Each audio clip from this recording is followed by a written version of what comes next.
things where there are lots of cover-ups, right? And the cover-ups are justified with spirituality. So maybe somebody in the church is harming somebody. It could be through different types of abuse. There could be physical harm, there could be emotional harm, they could just be doing inappropriate things. And when this is brought to the leadership's attention, it's, oh, well, we have to forgive them. We have to give them.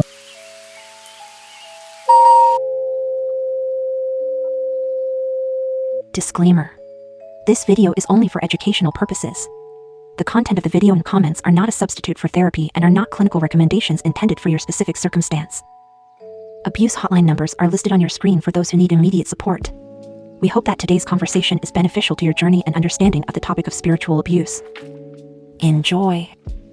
We have defined spiritual abuse as using spirituality to harm or control. And one of the things when I was reading through scripture, and one of the things that God highlighted me is that anytime you have authority, whether it be in a marriage or whether it be on a job or whether it be in a church, you are stewarding that authority. And so one of the definitions that God gave me is that abuse is misusing that stewardship, misusing that authority for your own benefit. So if you are thirsty for power, you are misusing the authority that you have for your own selfish motives or vices and things of that sort. And so can you give us an example of abuse in a church? Yeah, there's several examples I could give, but I would say the most common thing that you will see when you see spiritual abuse in a church is control, right? And so, we have some of the obvious ones that we can think of where maybe people are told they have to dress a certain way, or they can't.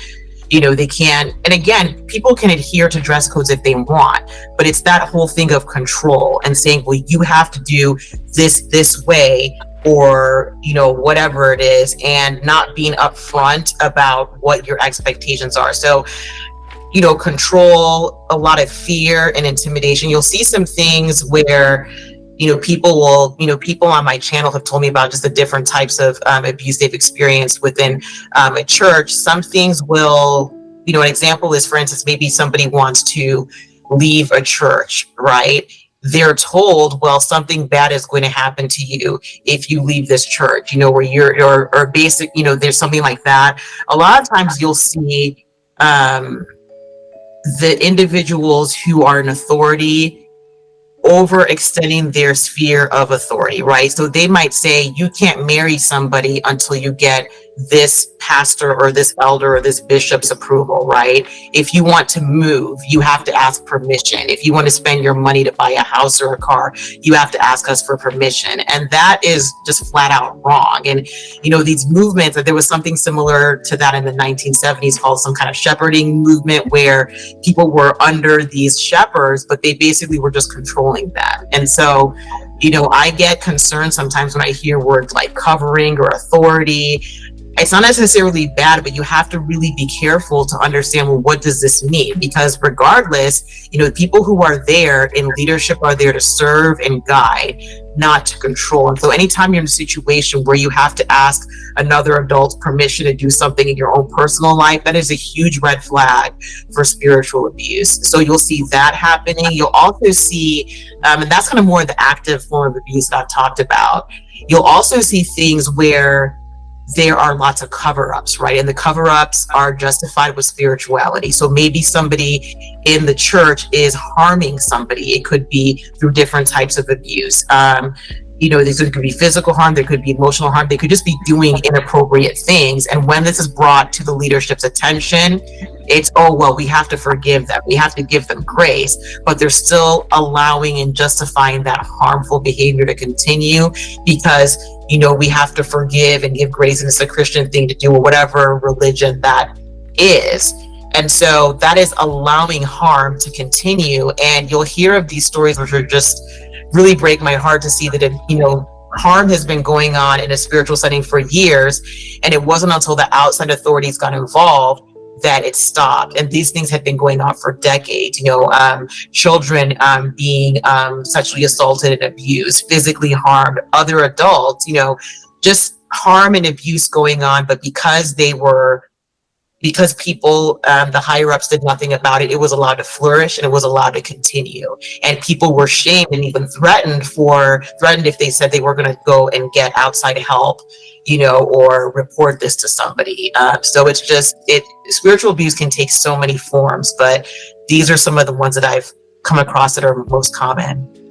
Yeah, one of the things that I have noticed with abusive people in authority is there's always this huge emphasis on loyalty, like loyalty, right? And I see this in scripture as well, where it says the midwives did not do what Pharaoh said because they feared God, right? And so there's a certain point that you reach if you've ever been in a spiritual abusive environment where you have to choose between fearing God and being quote unquote loyal to this person in authority. And so we also see this in the Bible with Saul. Saul got mad at Jonathan. I believe it's in 1 Samuel 20, verses 30 to 34. He gets mad at Jonathan because Saul tries to unjustly kill David because he's insecure about his position. He's jealous of David and he wants everybody else to say, hey, we need to kill David. So he gets mad at his son, Jonathan. Then again, he gets mad at his daughter, Michal, because they were trying to protect David from being unjustly killed. And so there's that point where, they're like, oh, you're not loyal. You're not loyal. And it can create this sense of shame or, am I being unloyal or, what is this? But one of the things that God highlighted to me in scripture is, no, sometimes you just have to fear me. You have to understand what your values are. You have to understand that, you have to have integrity. And sometimes in order to keep your values, keep your morals and have integrity, it may mean being unloyal to a person that is abusing their authority. Yeah. So it's very common with spiritually abusive leaders is that they demand it. That loyalty is often very one directional, right? So it's like you must be loyal to me, boss, but they're not going to return. They're not going to be loyal to you, right? It's like it's all about me, serving me. A lot of insecurity, very strong need for control. And then when they use that, another thing in spiritually abusive environments, the language is often weaponized. So hearing, oh, well, you're not loyal, you're being critical or whatever, you're being a disloyal person. Well, when somebody hears that, that's a distraction, right? Because they're trying to defend themselves and say, no, I'm loyal, instead of dealing with the issue at hand. So it's really awful. For those interested in viewing this full conversation, please click on the video below or click the link in the description box of this video. Be blessed.